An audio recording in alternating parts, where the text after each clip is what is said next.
জয় হিন্দ বন্ধুরা।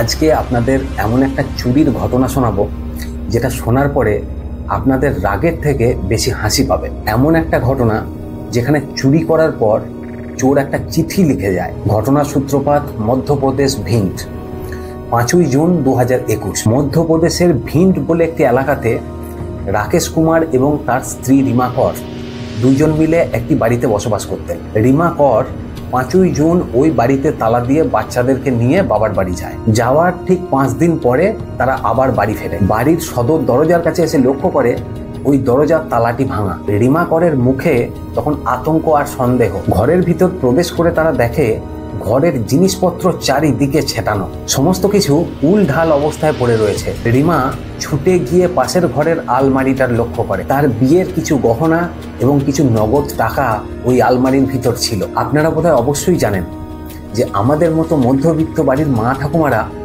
সংসার চালানোর পরেও কিছু টাকা বাঁচিয়ে তাদের কাছে সঞ্চয় করে রাখে। খুব প্রয়োজন পড়লে বা বাড়িতে কোনো বিপদ হলে তবেই সেই টাকা তারা বার করে দেয়। রিমা গিয়ে দেখে ওই আলমারির তালাটাও ভাঙা। ওটা দেখার পরই রিমা সেখানেই মাথায় হাত দিয়ে বসে পড়ে, জোর জোর চিৎকার করে কাঁদতে শুরু করে। আলমারি খুলে দেখা যায়